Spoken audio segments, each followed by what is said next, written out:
A mulher ficou do lado de fora da porta, os olhos marejados pela frustração. Ela havia esperado como todas as outras, vestido branco, lâmpada na mão e coração acelerado pela expectativa. Mas quando finalmente chegou o momento, ouviu algo que jamais imaginou. Não vos conheço. O que aconteceu ali não foi apenas o fechamento de uma porta, mas o fim de uma ilusão. O noivo não reconhecia quem ela era.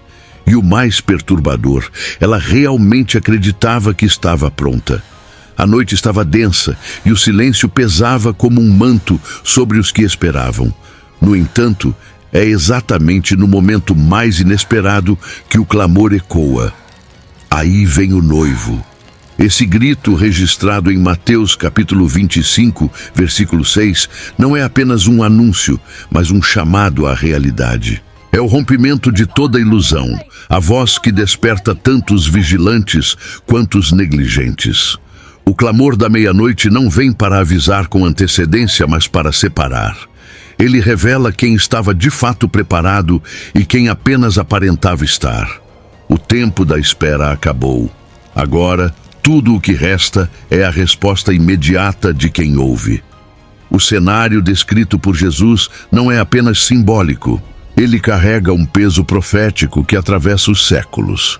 A meia-noite representa o auge da escuridão espiritual, quando a verdade parece escondida e o mundo mergulhado em confusão. Nesse momento, o grito não é dado pelas virgens, mas por alguém fora da narrativa. Talvez uma figura profética, uma voz celestial ou até um juízo repentino que revela que o tempo se esgotou. O mais impressionante é que todas, tanto as prudentes quanto as loucas, estavam dormindo. Nenhuma estava plenamente desperta. O que as diferenciava, porém, não era a vigília, mas o preparo durante o tempo da aparente inatividade. Esse detalhe nos conduz a uma reflexão profunda. A verdadeira preparação não se prova na excitação das multidões, mas na fidelidade durante o silêncio. Há uma geração que está ativa nas igrejas, envolvida com ministérios, servindo em várias frentes, mas que pode estar dormindo espiritualmente, vivendo no automático, sem óleo suficiente para acender a chama no momento crucial. O grito da meia-noite revela não apenas a chegada do noivo, mas a qualidade do coração de cada noiva. Não se trata de ser surpreendido, mas de estar pronto para qualquer surpresa. A parábola nos confronta com uma verdade incômoda. Nem todos os que esperam realmente desejam o noivo, e nem todos os que clamam por ele serão reconhecidos. Isso deve nos levar a sondar nossas motivações mais profundas. O clamor da meia-noite não é apenas um aviso final. Ele é uma revelação do que foi cultivado em segredo, longe dos olhos humanos. O que parecia igual por fora agora é revelado em sua essência. A separação acontece não por aparência, mas por essência. O grito que quebra o silêncio espiritual também desperta o nosso tempo. Estamos em uma era onde muitos dormem em meio à religiosidade. O chamado não será suave, nem cheio de misericórdias estendidas. Ele será direto, inegociável e definitivo. Quando esse clamor vier, o que se fez antes dele determinará o que virá depois. E quando o céu gritar, não haverá mais tempo para ajustes de última hora. Apenas a resposta do que já foi construído em secreto. A parábola das 10 virgens, relatada em Mateus capítulo 25, não começa destacando diferenças, mas semelhanças.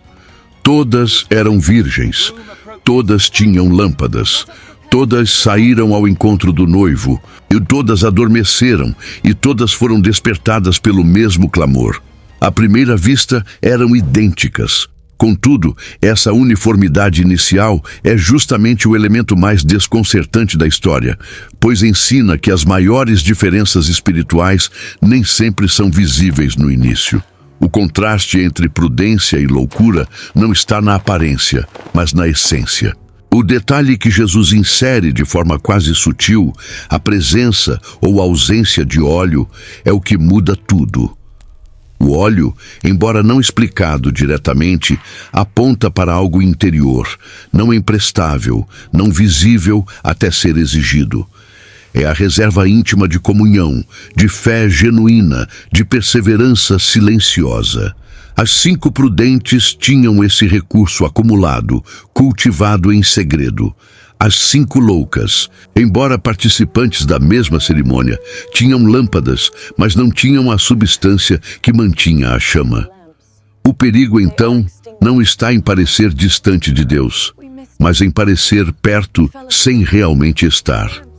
Essa parábola desmascara uma das ilusões mais perigosas da espiritualidade moderna, a de que estar no ambiente certo garante o destino certo.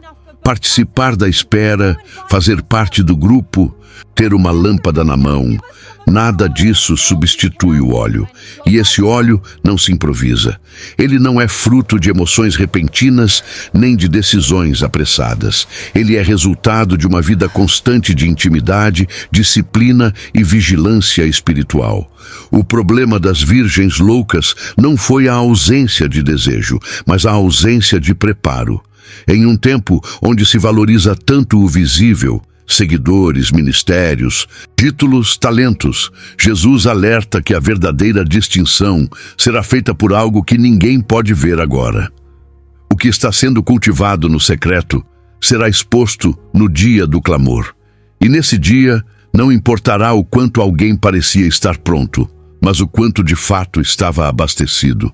O risco mais sutil é parecer estar entre as prudentes, mas carregar o vazio interior das loucas. Essa história nos obriga a olhar para além da aparência e questionar: que tipo de reserva espiritual temos cultivado? Há óleo suficiente para quando a escuridão for completa e o noivo demorar mais do que esperávamos? Porque na hora certa, a lâmpada sem óleo não brilha, e o que parecia ser fé se revela apenas religiosidade. O tempo revelará o que a aparência escondeu, e o que parecia igual se mostrará eternamente diferente. Em meio à noite da parábola, todas as virgens seguravam lâmpadas, objetos que simbolizavam luz, prontidão, vigilância. Contudo, nem todas estavam de fato aptas a iluminar o caminho. Em Salmos capítulo 119, versículo 105, lemos que lâmpada para os meus pés é a tua palavra e luz para o meu caminho. No entanto, uma lâmpada sem óleo é apenas um objeto vazio, uma promessa que não se cumpre. A fé que não carrega substância torna-se apenas encenação, um ensaio religioso que não resiste ao teste da realidade espiritual. A tragédia das 5 virgens loucas não foi a ausência de intenção, mas a superficialidade da prática. Suas lâmpadas indicavam participação, mas não havia profundidade. Isso aponta para uma geração que vive de aparência espiritual. Canta, ora, participa, mas não carrega a essência. São pessoas que vivem de experiências passadas, de emoções coletivas, mas não têm comunhão pessoal contínua com o noivo. E o mais grave, acreditam que estão prontas. A lâmpada nas mãos pode enganar os outros e até a si mesmo, mas não sustenta a luz na hora da necessidade. Jesus ensina que haverá um momento onde o que é falso será revelado pela incapacidade de continuar brilhando. A fé sem óleo não aguenta a prova do tempo, da espera, da crise. É nessa hora que a diferença entre experiência e aparência se torna fatal. Muitos se movem por eventos, por atmosferas espirituais intensas, mas não têm raiz para permanecer quando o silêncio divino se estende. A lâmpada da aparência é bela à distância, mas ineficaz na escuridão. O Evangelho nos chama para um tipo de fé que não depende da plateia, mas da presença. O óleo da comunhão não é fabricado em multidões, mas adquirido no secreto. É quando ninguém vê, quando ninguém aplaude, quando tudo parece estagnado, que o coração prova se a chama é real. As virgens loucas falharam não porque não tinham lâmpadas, mas porque não cultivaram o invisível. A advertência de Jesus, portanto, é direta. A aparência da fé não substitui a essência da fé. A religiosidade ensaiada não resistirá ao dia do teste. Precisamos parar e perguntar com sinceridade: o que estou carregando em minha lâmpada? Há óleo suficiente para o que está por vir? Porque, na hora certa, apenas a fé verdadeira continuará brilhando, e nenhuma atuação espiritual será suficiente para mudar o desfecho. Quando o clamor finalmente ecoa na noite, as virgens que não possuíam óleo correm em desespero em busca de uma solução rápida. Tentam, sem sucesso, obter aquilo que deveria ter sido cultivado ao longo do tempo. A resposta das prudentes é dura, mas realista. Talvez não haja o suficiente para nós e para vocês. Vão comprar óleo para vocês mesmas. Esse momento registrado em Mateus, capítulo 25, versículo 9, revela uma das verdades mais difíceis da caminhada espiritual. Há coisas que simplesmente não podem ser emprestadas. Intimidade com Deus não se transfere, não se compartilha, não se improvisa. A busca desesperada por óleo de última hora denuncia uma vida espiritual vivida com negligência. Muitas pessoas esperam por um avivamento futuro, por uma oportunidade ideal, por uma mudança milagrosa de última hora. Mas o óleo, que simboliza a presença do Espírito Santo, a maturidade espiritual, o caráter moldado na espera, não está disponível para aqueles que apenas desejam escapar do juízo. Ele é derramado sobre os que se dedicam em silêncio, nas madrugadas de oração, nas decisões firmes, nas renúncias do dia a dia. Esse é o preço da intimidade, constância quando ninguém está vendo. A tentação moderna de terceirizar a fé é forte. Queremos receber o resultado do que os outros cultivaram: a unção do pregador, a revelação do líder, o fervor de uma comunidade. Mas nenhum deles pode nos dar o óleo necessário para o encontro pessoal com o noivo. Isso nos remete ao texto de Provérbios, capítulo 23, versículo 23, que diz: compra a verdade e não há vendas, a sabedoria, a disciplina e o entendimento. Essas coisas exigem investimento pessoal, esforço contínuo, dedicação verdadeira. Não há atalhos. A fé que sustenta na noite escura é construída aos poucos, todos os dias. A decisão das prudentes de não emprestar seu óleo pode parecer egoísmo à primeira vista, mas na realidade é o retrato da responsabilidade pessoal. Cada um será julgado pela sua própria reserva espiritual. Isso deve nos levar a refletir com urgência.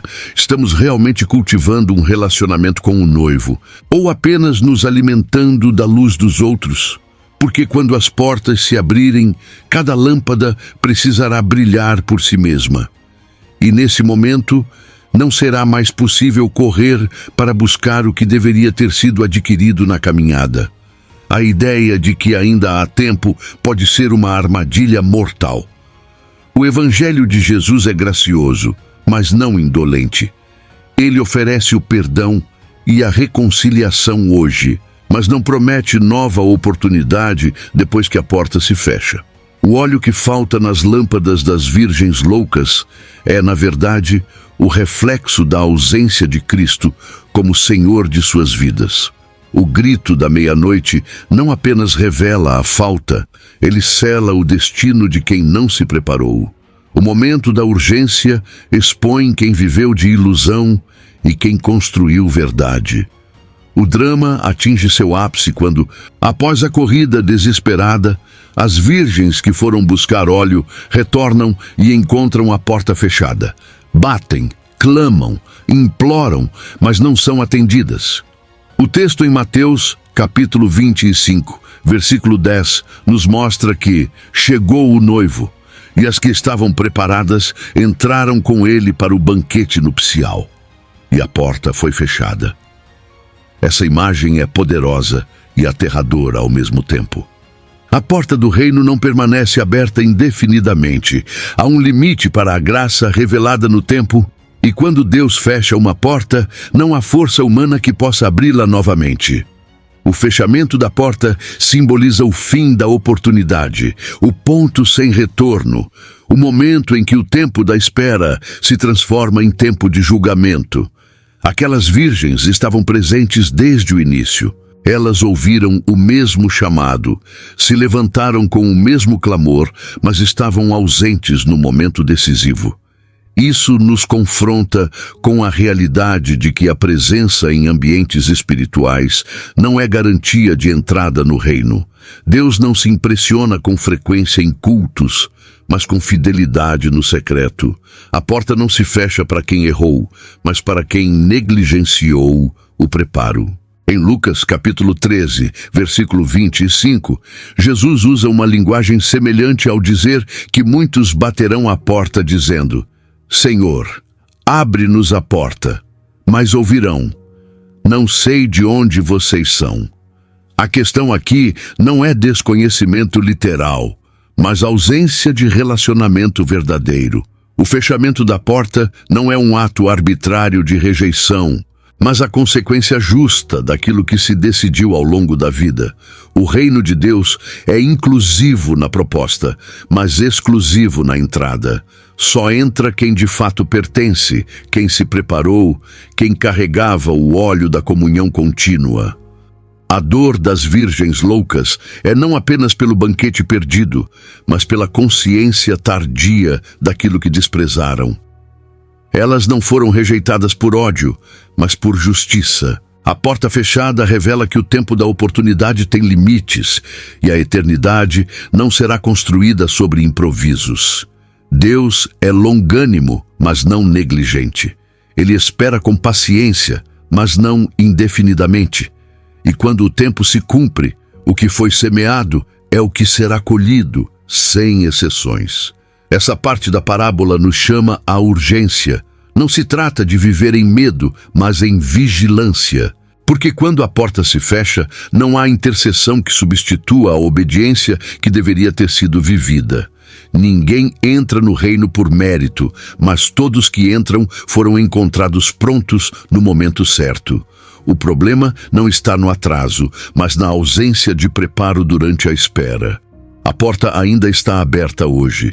E isso deveria nos fazer estremecer e buscar com seriedade o óleo que não poderá ser comprado quando ela se fechar. A cena se torna ainda mais intensa quando, do lado de fora da porta, as virgens clamam com insistência: Senhor, Senhor, abre-nos a porta. A resposta, porém, é gelada como um veredito final: em verdade vos digo que não vos conheço. Essa frase, registrada em Mateus capítulo 25, versículo 12, ecoa como uma sentença que não deixa espaço para apelação. O mais chocante é que elas o chamam de Senhor, reconhecem sua autoridade, reconhecem sua identidade, mas ainda assim são rejeitadas. Isso revela uma verdade assustadora. Nem todo reconhecimento verbal de Cristo garante aceitação eterna. Jesus já havia alertado sobre isso em Mateus capítulo 7, versículo 21, quando disse: nem todo o que me diz, Senhor, Senhor, entrará no reino dos céus, mas aquele que faz a vontade de meu Pai que está nos céus. A diferença entre reconhecer e obedecer é abismal. Aquelas virgens tinham palavras certas, mas ausência de relacionamento. Elas sabiam quem ele era, mas ele não as conhecia. Isso não aponta para uma falha de memória divina, mas para a inexistência de uma intimidade real. Elas participavam do ambiente espiritual, mas nunca permitiram que o noivo habitasse verdadeiramente nelas. Esse trecho nos confronta diretamente com a superficialidade do cristianismo nominal. Quantos vivem dizendo Senhor, Senhor com os lábios, mas negam sua autoridade com as atitudes? Quantos frequentam os cultos, participam das atividades, mas mantêm o coração distante? O clamor das virgens rejeitadas é o retrato da religiosidade sem regeneração. Pessoas que estiveram perto, mas nunca foram transformadas. E o mais grave, acreditavam estar dentro, até perceberem que estavam do lado de fora. A resposta de Jesus, portanto, não é apenas um juízo, é um espelho que nos convida a examinar se realmente estamos andando com Ele ou apenas falando sobre Ele. O Evangelho não se trata de um conjunto de frases decoradas, mas de uma vida rendida. E nesse sentido, o não vos conheço é uma chamada ao arrependimento ainda possível para os que hoje vivem na ilusão da proximidade sem compromisso. É possível estar entre os escolhidos e ainda assim ser deixado para trás, se a fé não for acompanhada por obediência e transformação. A mais cruel das surpresas espirituais será ouvir "não vos conheço" de alguém que chamávamos de Senhor. E isso só pode ser evitado por uma vida de entrega real, de renúncia, de busca constante. A parábola não foi contada para assustar, mas para alertar.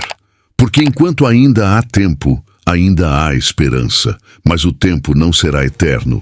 O noivo virá, a porta se fechará. E as palavras de muitos não terão peso algum diante da ausência de um relacionamento verdadeiro. A frase "não vos conheço" é talvez a declaração mais devastadora que alguém pode ouvir da boca do próprio Cristo. Em Mateus, capítulo 25, versículo 12, essas palavras não surgem como um julgamento repentino, mas como a consequência de uma ausência contínua de relacionamento. Ao longo de suas parábolas e ensinos, Jesus deixou claro que o conhecimento que ele busca não é informativo, mas relacional. Ele não deseja pessoas que saibam sobre ele, mas pessoas que tenham caminhado com ele, ouvido sua voz, obedecido à sua vontade. Esse conhecimento mútuo é o verdadeiro selo de pertencimento no reino. O uso do verbo conhecer, no contexto bíblico, vai muito além do saber intelectual. Em Gênesis, capítulo 4, versículo 1, lemos que Adão conheceu Eva, sua mulher, e ela concebeu. Esse conhecer fala de intimidade profunda, de união verdadeira, de proximidade relacional. Quando Jesus diz que não conhece alguém, ele está dizendo: você nunca compartilhou da minha vida. Isso nos faz repensar todo o modelo de fé que se apoia em eventos, programas, tradições e não em comunhão contínua. Não basta frequentar a presença, é preciso habitar nela. A dor desse veredito é potencializada pelo fato de que ele é irreversível.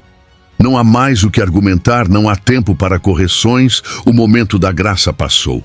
E o mais chocante é que ele fala isso a pessoas que o reconheciam como Senhor. Isso revela que é possível ter a linguagem certa, os rituais certos, os ambientes certos e ainda assim não ter a essência certa.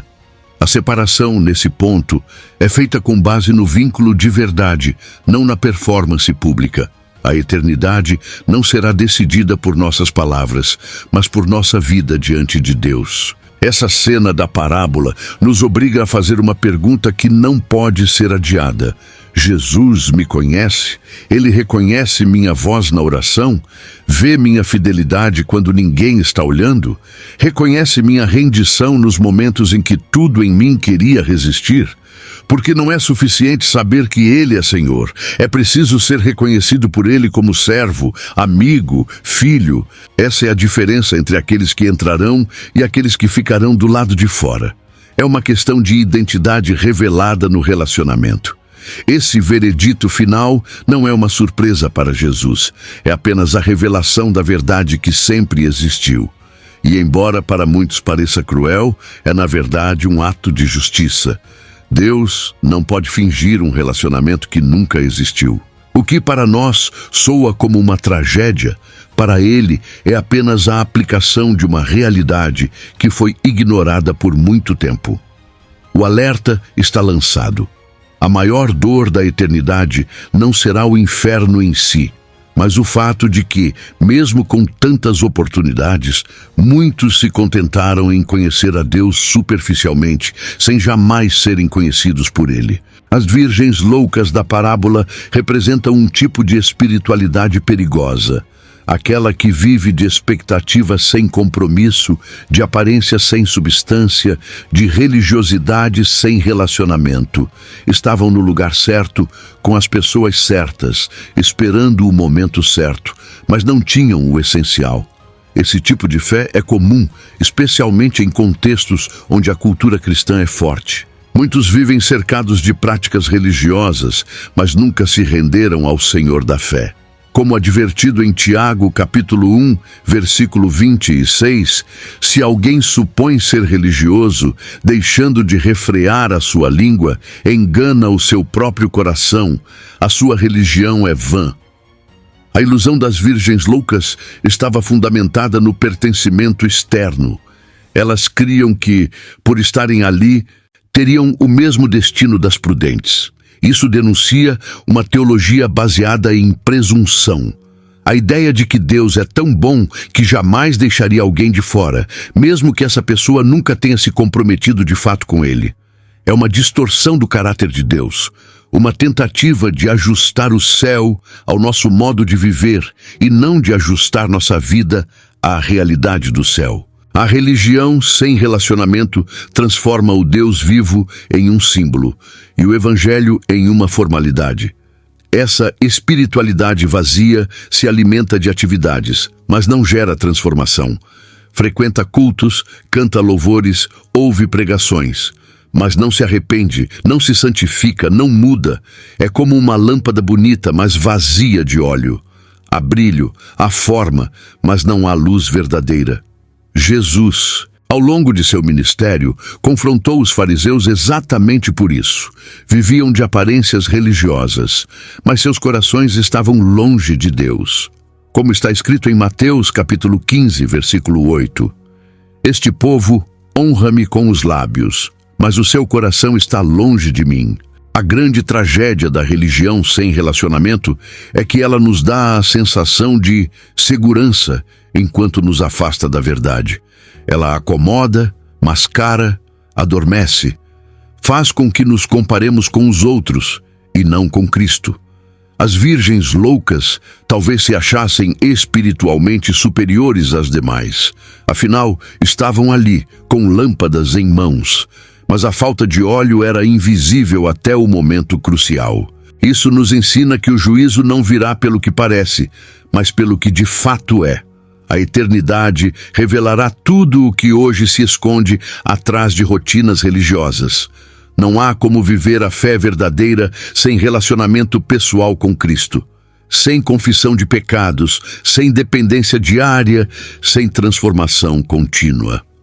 O reino dos céus não é um sistema religioso a ser aprendido, mas uma pessoa a ser conhecida e amada.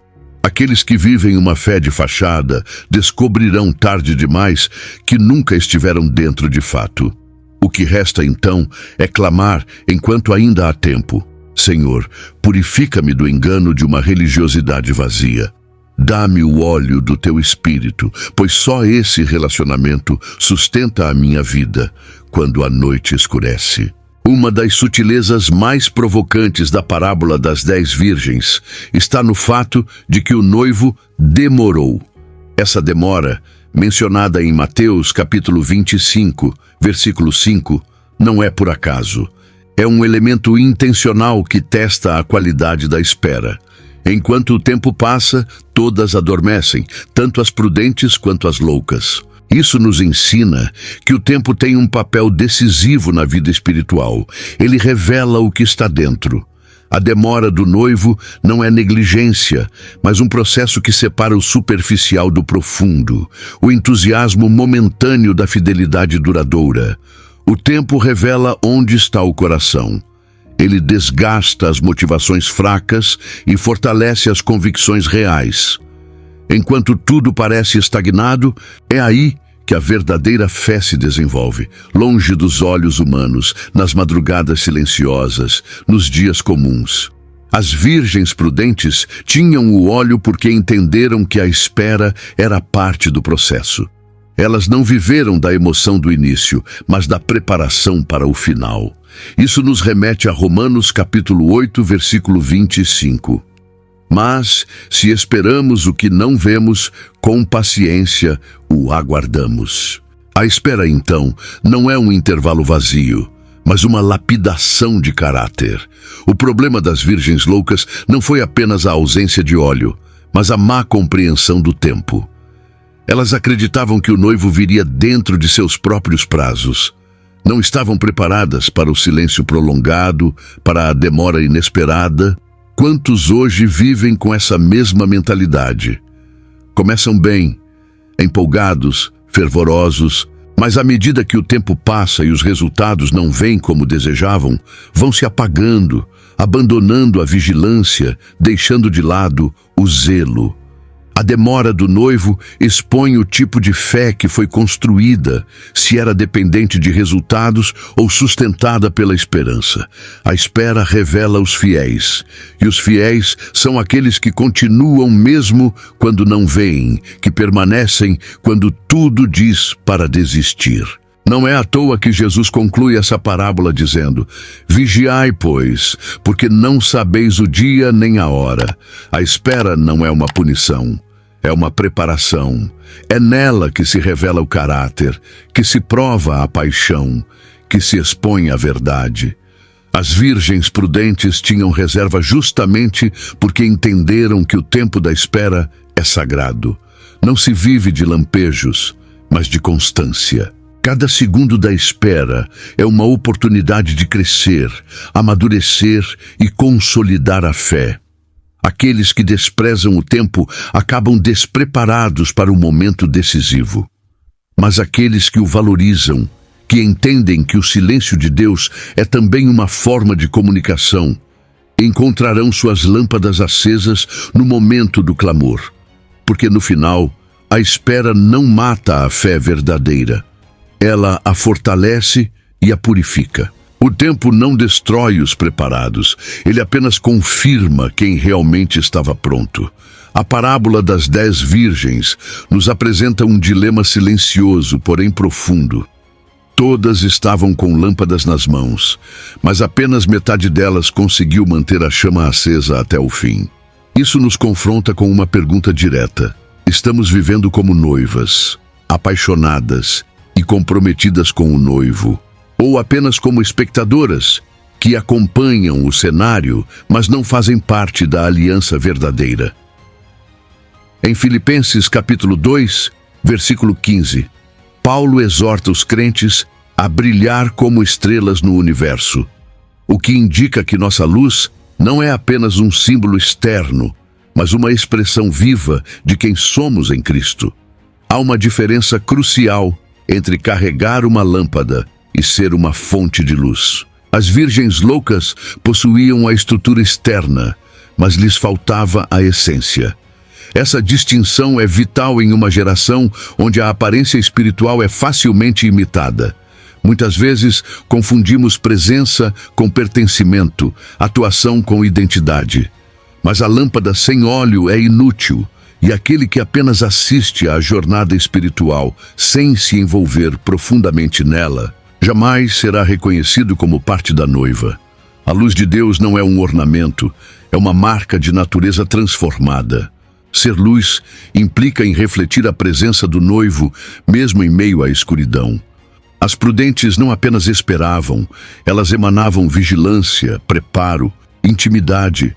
Estavam conscientes de que sua missão não era apenas manter uma tradição religiosa, mas viver em prontidão constante. A diferença entre as noivas verdadeiras e as espectadoras está na raiz da motivação. Uma vive pelo amor e pela expectativa do encontro, a outra apenas pela conveniência de estar entre os que esperam. É o coração que revela quem é luz de verdade e quem apenas segura uma lâmpada por costume.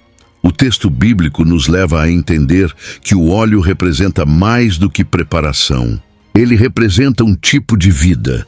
As virgens prudentes, por terem óleo, estavam prontas para se mover quando o noivo chegou. Elas não precisaram correr atrás de última hora, nem se desesperaram. Já as outras, que apenas mantinham a aparência, perderam o momento decisivo. Como está escrito em Efésios capítulo 5, versículo 8. porque outrora vocês eram trevas, mas agora são luz no Senhor. Vivam como filhos da luz. A identidade de quem é luz se prova na prática, não no discurso. A grande lição aqui é que Deus não procura religiosos bem iluminados por fora, mas filhos que brilhem de dentro para fora. O reino é para aqueles que vivem como noivas, que mantêm a chama viva mesmo quando todos ao redor adormecem. Ser luz é uma consequência de estar cheio do Espírito, e essa plenitude só se alcança na intimidade, no secreto, no compromisso diário. Quando o noivo vier, a diferença entre espectadora e noiva será impossível de esconder. E apenas quem for luz de verdade terá o brilho necessário para entrar com ele. O óleo das prudentes não foi conquistado no momento do alarme, mas sim durante o silêncio da espera. Isso nos ensina que o preparo para o reino não se faz em momentos de euforia, mas na constância dos dias comuns. É no cotidiano, longe dos holofotes, que se adquire o óleo que manterá a lâmpada acesa. Essa verdade é reforçada em Gálatas capítulo 6, versículo 9. E não nos cansemos de fazer o bem, pois no tempo próprio colheremos, se não desanimarmos. O óleo é o resultado de uma vida cultivada em fidelidade, não de um impulso emocional diante do iminente. É nesse lugar de silêncio que a fé é moldada, que a carne é confrontada, que o caráter é refinado. Muitos desejam o óleo, mas poucos estão dispostos a pagar o preço da preparação. As virgens prudentes sabiam que o noivo podia demorar e se organizaram para isso. Elas não apenas esperavam, elas se preparavam. E essa preparação envolvia disciplina, vigilância e, principalmente, uma disposição interior de não viver segundo o improviso. O óleo, portanto, não é algo que se compra em lojas espirituais, mas algo que se constrói com renúncia e intimidade. O contraste com as virgens loucas é ainda mais gritante quando percebemos que elas só se deram conta da falta de óleo quando já era tarde demais. Isso nos mostra que há verdades que só se revelam com o tempo, e quando o tempo chega, já não há mais espaço para arrependimentos instantâneos. O preparo diário não evita apenas a tragédia final. Ele dá sentido ao tempo da espera. Enquanto todos dormiam, o óleo estava ali, silenciosamente, sustentando a chama do compromisso. A vigilância das prudentes não era um ato público, mas uma decisão íntima. Essa realidade nos desafia a refletir sobre o tipo de cristianismo que temos vivido. Estamos buscando o óleo com a mesma seriedade com que buscamos sucesso, conforto ou reconhecimento? Ou nos contentamos com uma fé que se ativa apenas em emergências? O preparo diário exige constância na oração, leitura da palavra, comunhão com o Espírito Santo. Não se trata de uma lista de tarefas religiosas, mas de uma postura de coração. O óleo não é produzido pela força humana, mas pela entrega diária ao Senhor que molda e enche. As virgens prudentes são um retrato da igreja que não se distrai, que vive cada dia como parte da preparação para o encontro com o noivo. Seu óleo era invisível até o momento da crise, mas naquele momento brilhou com força suficiente para iluminar o caminho até a presença do amado. Isso nos ensina que o que parece pequeno e escondido hoje será vital no momento mais decisivo. Quem vive do óleo que se ganha em silêncio não será pego de surpresa. Sua luz falará por si e a porta não se fechará diante de quem escolheu preparar-se com fidelidade. A parábola nos confronta com uma cena de despertar coletivo. Todas as 10 virgens ouviram o grito que anunciava a chegada do noivo. Todas se levantaram. Todas se movimentaram. Mas apenas 5 estavam prontas. Isso revela um ponto central da narrativa. Não basta estar presente no ambiente da promessa. É necessário estar pronto para o cumprimento dela. Em 2 Timóteo, capítulo 4, versículo 2, Paulo exorta Timóteo a pregar a palavra a tempo e fora de tempo. ou seja, a estar sempre pronto, independentemente do momento. A prontidão é o que separa os que entram dos que apenas assistem. O grito do noivo é repentino, inesperado, inegociável. Ele não se adapta ao nosso calendário, nem se submete à nossa conveniência. E quando ele vier, revelará imediatamente o estado de cada coração. Não haverá tempo para fingimentos, nem espaço para discursos. O que foi construído em secreto se tornará público e a essência de cada um será manifestada. Isso nos leva a uma pergunta inevitável. O que estamos fazendo com o tempo que temos agora? Porque quando o grito vier, será tarde para correr atrás do que não se construiu. Há uma diferença profunda entre estar preparado e estar apenas presente.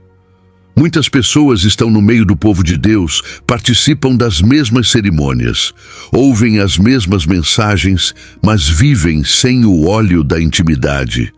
Quando o grito vier, não será o ambiente que garantirá a entrada, mas o conteúdo interior. A presença física nunca substituiu a prontidão espiritual.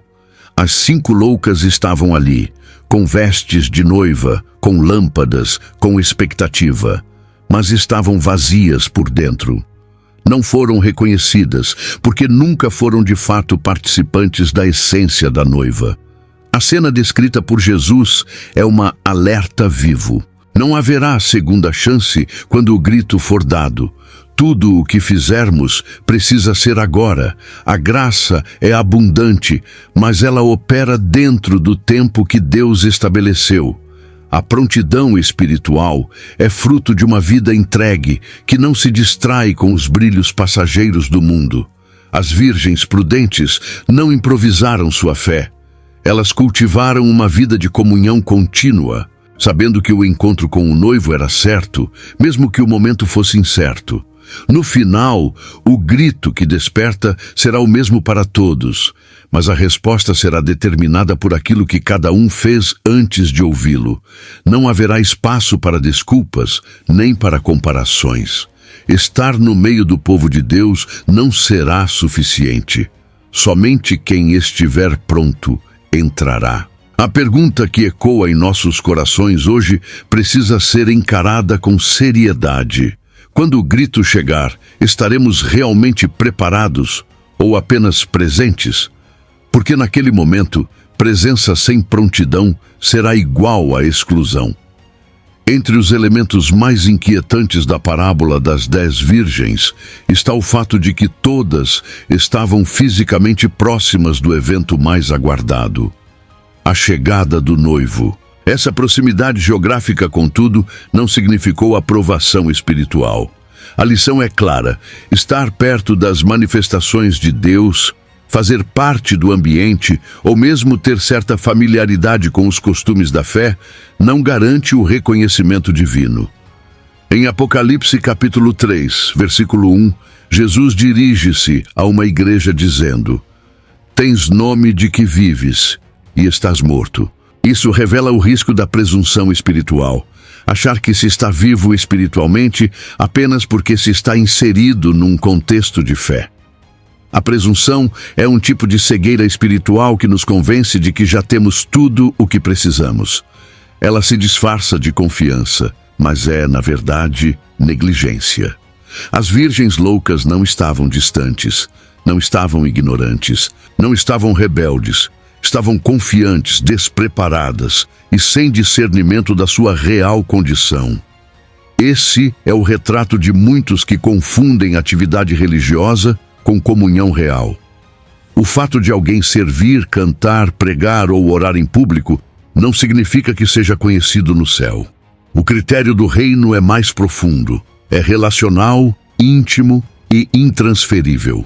O engano da presunção se fortalece em ambientes onde a forma sobrepõe-se ao conteúdo. A fé vira uma rotina mecânica, um ritual repetitivo, e o zelo é substituído pela confiança no histórico pessoal. Essa presunção é alimentada por frases como: "Sempre estive na igreja", "Deus conhece meu coração", "Já fiz muito para Deus". Mas como afirma Jeremias, capítulo 17, versículo 9, enganoso é o coração, mais do que todas as coisas, e desesperadamente corrupto. A autoconfiança espiritual sem vigilância pode levar à ruína eterna. Jesus não rejeitou as virgens loucas por acaso. Ele apenas expôs o que já era verdade. Não havia relacionamento, não havia aliança, não havia vida. A presunção espiritual é sutil, porque nos permite manter a aparência enquanto perdemos a essência. E por não provocar dor imediata, parece inofensiva. No entanto, sua consequência é fatal. Quem vive confiando na estrutura e não na presença, corre o risco de ouvir do noivo: não vos conheço. Não porque Deus é cruel, mas porque Ele é justo e jamais forçará comunhão onde não houve entrega. Estar perto do reino não é o mesmo que estar dentro dele. A distância entre o quase e o dentro é marcada pelo óleo da verdade vivida e do coração rendido. E essa linha é traçada por decisões diárias: escolher a vigilância, resistir ao engano da familiaridade espiritual e manter acesa a chama da dependência de Deus. O céu será habitado por aqueles que, mesmo em silêncio, escolheram a obediência ao invés da presunção. Porque diante do noivo, o que conta não é o lugar onde estávamos, mas o quanto ele nos conhecia por dentro. Dentre todas as cenas do Novo Testamento, poucas carregam o peso emocional e espiritual da imagem do noivo dizendo: não vos conheço, as virgens que ficaram do lado de fora. Esse é o ponto culminante da parábola, o ápice da tensão que começou com a espera e terminou com a exclusão. Para muitos, essa é a parte mais difícil de aceitar, que o amor de Deus, puro e perfeito, também pode dizer não. Contudo, esse não é fruto de indiferença, mas expressão da justiça. Em João, capítulo 3, versículo 18, está escrito que quem não crê já está condenado, revelando que o juízo começa na decisão de rejeitar o caminho da fé verdadeira. Essa cena não é cruel porque Deus seja impiedoso, mas porque revela a seriedade do reino. O amor de Deus não é permissivo, ele é santo. Ele não pode comprometer sua justiça para acomodar a negligência de quem escolheu viver sem compromisso. É essa tensão entre graça e justiça que nos leva à reverência. Muitos querem um Deus que diga sim a tudo, que aceite todos, independentemente da vida que escolheram levar. Mas o Deus da Bíblia é Pai, é amor e também é juiz. O não de Jesus às virgens loucas não foi uma negação fria, mas um reflexo da realidade de que nunca houve aliança. Essa passagem nos obriga a lidar com a verdade de que nem todo mundo será salvo, embora todos sejam chamados. Deus ama, mas também respeita a liberdade humana. Ele oferece tudo: perdão, intimidade, vida eterna, mas não força ninguém a desejar isso. A recusa das virgens loucas em se prepararem foi, na prática, uma recusa ao próprio noivo. E quando o tempo acabou, não havia mais como voltar atrás. Essa dor é intensificada porque elas acreditavam estar prontas. A exclusão não foi uma surpresa divina, foi o resultado de uma escolha ignorada ao longo da caminhada.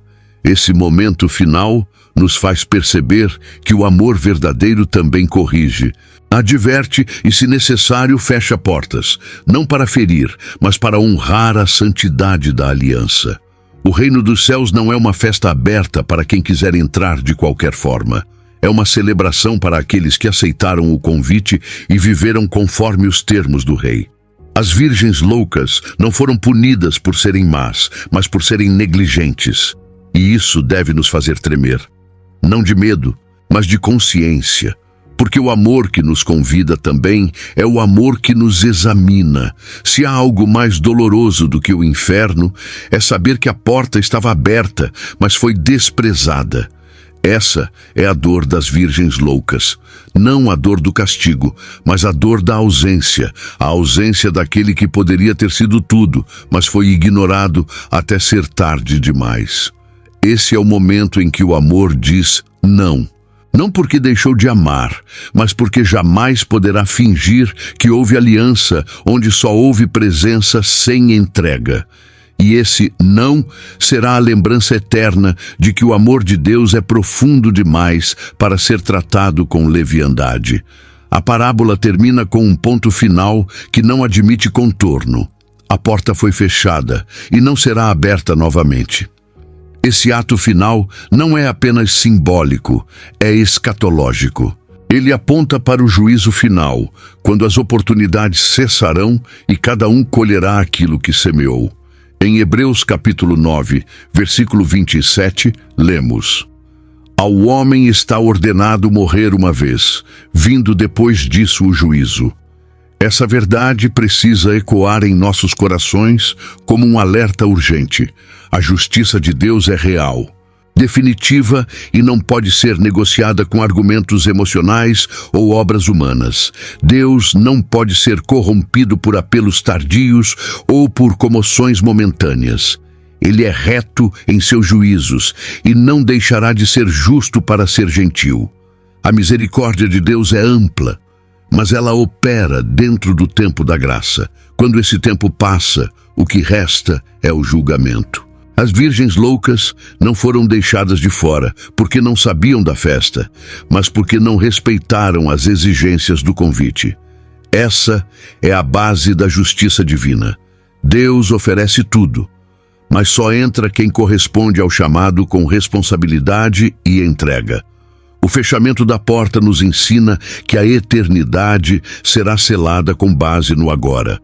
Não haverá negociação posterior, nem espaço para reconsiderações. A firmeza dessa cena desmonta a ideia de um Deus que sempre dará mais uma chance. Embora seja longânimo, Deus é também soberano. Ele é o mesmo que estende a mão e o mesmo que fecha a porta. E quando ele o faz, é porque a sua justiça exige, não porque seu amor falhou.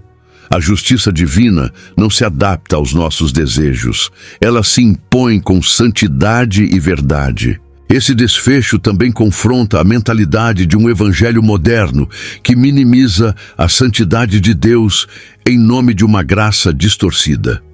Muitos pregam um reino onde todos entram, independentemente de como viveram.